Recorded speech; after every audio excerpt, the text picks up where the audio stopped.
जय हिंद दोस्तों। उत्तराखंड वन दरोगा के लिए हम मैथ्स की क्लास को कवर कर रहे हैं, जिसमें हमारा टॉपिक जो चल रहा था वो अलजेब्रा चल रहा था। ठीक है, अलजेब्रा में हमने 3-4 टॉपिक को कवर कर लिया। आज हम उससे आगे यानी कि नेक्स्ट क्लास को कवर करते हैं, यानी कि नेक्स्ट टॉपिक को कवर करते हैं। हम पॉलिनोमियल यानी कि बहुपद को कवर कर चुके हैं। Linear equation in one variable यानी कि एक चर वाले रैखिक समीकरण को भी हम कवर कर चुके हैं। दो चर वाले रैखिक समीकरण को भी हम कवर कर चुके हैं। जो आज का हमारा टॉपिक है वो है क्वाड्रेटिक इक्वेशन, यानी कि इसे हिंदी में बोलते हैं द्विघात समीकरण। अब द्विघात समीकरण को कैसे हम सॉल्व करते हैं, इसके बेस पे जो क्वेश्चन है वो किस तरह के क्वेश्चन पूछ जाते हैं वो भी हम देखेंगे। ठीक है, इसमें लगभग 3 से 4 टाइप के क्वेश्चन पूछे जाते हैं। पहला है द्विघात समीकरण का हल निकालो बोलेगा। ठीक है, जो दूसरा इसका है वो है गुणनखंड। गुणनखंड आपको दिया होगा, आपसे बोलेगा निम्नलिखित के गुणनखंड निकालो। ठीक है, और तीसरा जो आपसे पूछता है वो समीकरण दिया होगा, समीकरण के बेस पे आपको क्वेश्चन दिया होगा। ठीक है, इसके बेस पे 2 क्वेश्चन पूछता है, वो बताऊंगा कैसे पूछता है करके। एक में आपको मूल दे देगा या फिर और 2 आपसे कोई समीकरण निकालो बोलेगा, या फिर समीकरण देगा मूल निकालो आपसे कहेगा। ठीक है, उसके बाद फिर जो चौथा है वो चौथा क्या है, मूलों। उसके बाद जो चौथा है वो क्या है, मूलों का योग। मूलों का योग व गुणनफल। ठीक है, ऐसे आपसे पूछ सकता है। और लास्ट जो पूछता है वो है मूलों की प्रकृति बताओ, कि धनात्मक ऋणात्मक या फिर और चीज जो है मूलों की प्रकृति बताओ। ठीक है, इन सारों पे हम क्वेश्चन आपको करके सॉल्व कराएंगे, और 4-5 क्वेश्चन आपसे करेंगे, या फिर ज्यादा जितने भी हो सके हम क्वेश्चन करने की कोशिश करेंगे। ठीक है, अब जो एक द्विघात समीकरण का व्यापक रूप होता है उसको भी आप देख लो। ठीक है, यहां से लिखता हूं द्विघात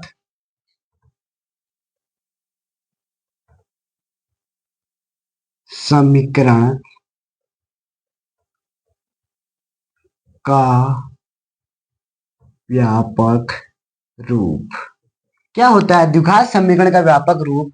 वो होता है A X square plus B X plus C equal to 0। ठीक है, इसका आप ध्यान रखना। ठीक है, ये एक समीकरण है। ठीक है, तो ये भी आपको याद करना होगा। कभी कभी क्वेश्चन ऐसे भी बनता है कि निम्नलिखित में से द्विघात समीकरण का व्यापक रूप कौन सा है, तो आपको ये आंसर करना होगा। और इसमें भी क्या होना चाहिए, जो ए होना चाहिए वो डज नॉट इक्वल टू 0 होना चाहिए। अगर ए इसमें 0 हो जाएगा तो फिर तो एक्स स्क्वायर का टर्म रहेगा ही नहीं, खाली बी एक्स प्लस सी रहेगा, तो वो तो द्विघात समीकरण हो नहीं सकती। द्विघात समीकरण का मतलब है जिसकी घात 2 होनी चाहिए, यानी कि एक्स स्क्वायर की घात 2 है, तो यानी कि 2 घात ये हो गई। ठीक है, तो इसलिए हम कहते हैं जो ए होना चाहिए वो 0 नहीं होना चाहिए। समझ में आया? अब इसके बेस पे कुछ क्वेश्चन आंसर है उसको हम सॉल्व करेंगे। ठीक है, कुछ इस तरह के ही क्वेश्चन आपसे वहां बनेंगे। ठीक है, पहला क्वेश्चन आपसे क्या कह रहा है कि समीकरण x square minus 10x plus 9 equal to 0 का हल ज्ञात करो। आपसे चाहे हल पूछे या मूल पूछे या शून्य पूछे या फिर इंग्लिश में सॉल्यूशन पूछे, ये सब के सब एक ही चीज होता है। ठीक है, हल मूल शून्य सॉल्यूशन ये सब के सब एक ही चीज होता है, इसी को हम सॉल्व करेंगे। ठीक है, अब इसको सॉल्व करना मैं आपको पहले भी बता चुका हूं, तो इसको आप कैसे सॉल्व करोगे वो हम देखते हैं। ठीक है, क्वेश्चन है पहला, देखते हैं क्वेश्चन नंबर 1 का आंसर। ठीक है, मैं इसके आगे आगे आप सॉल्व कर दूंगा, 1-2 क्वेश्चन छोड़ दूंगा, बाकी आप खुद करोगे। ठीक है, तो पहला मैं आपको सॉल्व करता हूं क्वेश्चन नंबर 1 का आंसर। ठीक है, इसको कैसे सॉल्व करना है वो आप देखिए। ठीक है, एक्स स्क्वायर माइनस का 10x प्लस का 9 इक्वल टू 0। सबसे पहले आपको ये आपका a होता है और ये आपका c होता है। ठीक है, इन दोनों को आपको मल्टीप्लाई करना है। ठीक है, इसके आगे कुछ नहीं है तो 1 हो गया।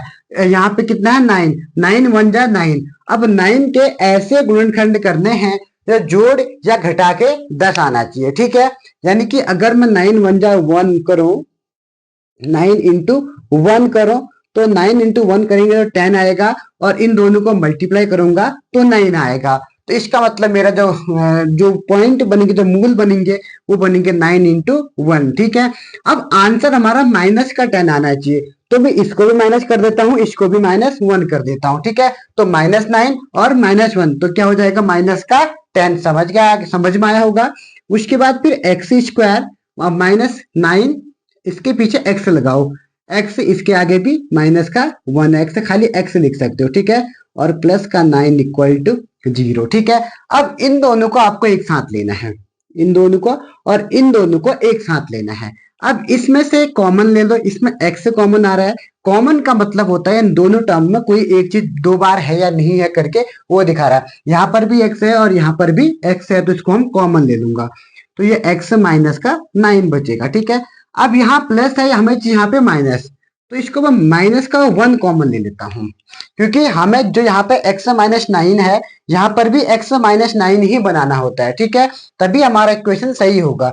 अगर मैं -1 कॉमन लेता हूँ, तो यहाँ से -1 कॉमन लिया, तो यहाँ क्या बच गया, खाली x, ठीक है। यहाँ प्लस का था और -1 मैंने कॉमन ले लिया, यानी कि इस माइनस से मल्टीप्लाई कर दिया, तो मल्टीप्लाई करूंगा तो प्लस माइनस क्या हो जाएगा, माइनस का 9 इक्वल टू 0। तो हमारे पास इक्वेशन आई एक x-1 इक्वल टू और एक x माइनस का 9, ठीक है, इक्वल टू 0। जो हमारे इसमें से मूल निकलेंगे तो x बराबर 1 और x बराबर का 9, ठीक है। तो दो मूल हमारे यहाँ से निकल गए, ठीक है। अगर आपको बहुत जल्दी है, कभी आपको टाइम नहीं होता है, तो मैं आपको एक शॉर्ट ट्रिक बता देता हूँ कि मूल आपको कैसे निकालना है करके, ठीक है। इतना तो आपको करना ही करना है, ठीक है।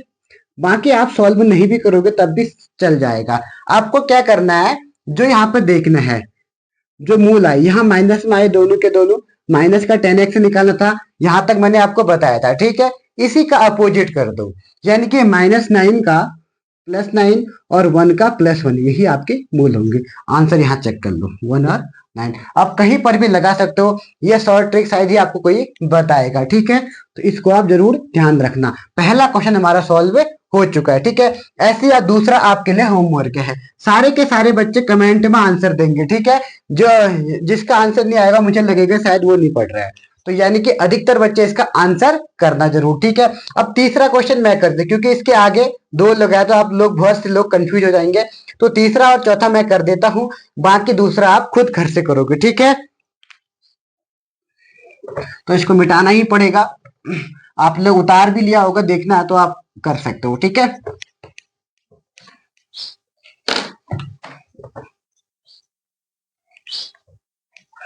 तो मैंने ये मिटा दिया है। अब जो हमारा दूसरा क्वेश्चन है वो आपसे घर से करना है, ठीक है, ये होमवर्क है। और तीसरा क्वेश्चन क्या है, वो आपको सॉल्व करना है। तीसरा क्वेश्चन है 2x² माइनस का 15 x प्लस का 28 इक्वल टू 0, ठीक है।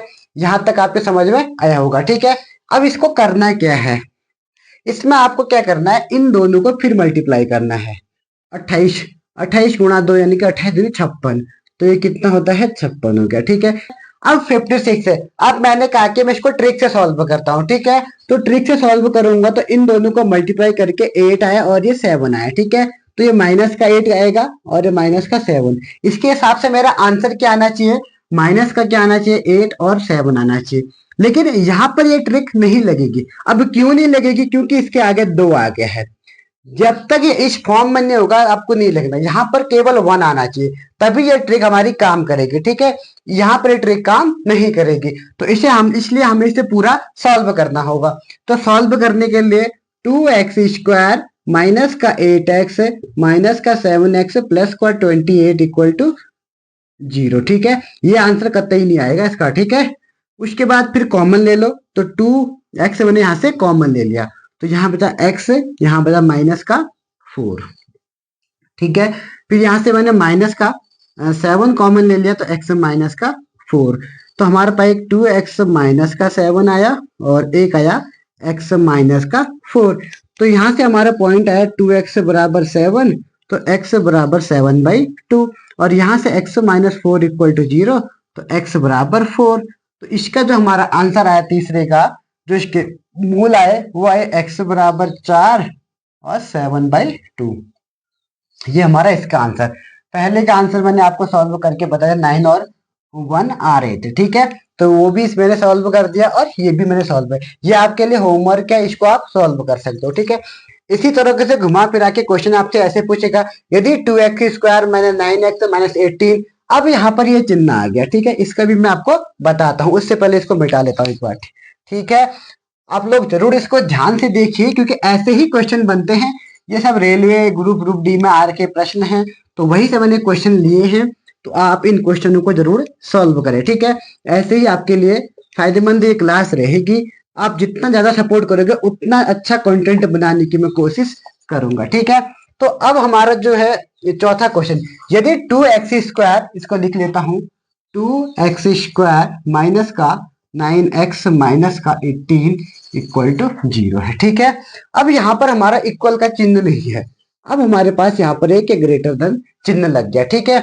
अगर जहां पर एक ग्रेटर देन चिन्ह लगेगा, ग्रेटर देन चिन्ह लगेगा, उसे हम बोलते हैं असमीकाएं। ये एक असमीका है, ठीक है। अगर यहाँ पर केवल वो लगा होता, अगर यहाँ पर इक्वल लगा होता तो वो क्या होता है, उसे हम कहते हैं समीकरण। लेकिन अगर यहीं पर एक असमीका लग जाए तो उसे हम बोलते हैं, मतलब ये चिन्ह ग्रेटर और लेस लग जाए, उसे हम असमीका बोलते हैं, ठीक है। ये आपके समझ में आया होगा, ठीक है। अब इसको हम कैसे सॉल्व करें, सेम वही करना, कोई नया चीज नहीं है, ठीक है। 18 टू जा 36। अब 36 के ऐसे गुणनखंड करो, जोड़ या घटा के कितना आना चाहिए, 9 आना चाहिए। तो 36, तो 36 को मैं 12 में इंटू 3 कर देता हूँ, ठीक है। इन दोनों, इस 12 में से अगर मैं 3 को माइनस करूंगा तो क्या आएगा, 12 में से 3 घटाऊंगा तो 9 आएगा, ठीक है। हमें यहाँ 9 ही चाहिए था। तो यानी कि इसको सॉल्व करेंगे तो 2x² माइनस का 12x और प्लस का 3x माइनस का 18 ग्रेटर देन इक्वल टू 0, ठीक है। अब मैंने यहाँ माइनस लगा दिया, यहाँ प्लस लगा दिया। ये कैसे किया मैंने, मुझे बनाना है माइनस का 9x, जबकि हमारा आंसर 12 इंटू 3 करेगा 36 आ रहा है, बिल्कुल सही है। अब मैं 12 में से अगर 3 घटाऊंगा तभी तो मेरा 9 आएगा। अगर मैंने यहाँ पे प्लस लगा दिया होता, तो अगर यहाँ पे भी प्लस कर देता तो ये 12 और 3 15 हो जाता, हमारे तो पूरी क्वेश्चन ही गलत हो जाता। लेकिन मैंने यहाँ पर प्लस लगा दिया, यहाँ पर माइनस लगा दिया। अब ये माइनस का, मैं माइनस का 9 चाहिए तो इसलिए माइनस का चिन्ह बड़े पे लगाया, और प्लस का चिन्ह छोटे पे इसलिए लगाया ताकि यहाँ पर आंसर हमें माइनस में चाहिए, ठीक है।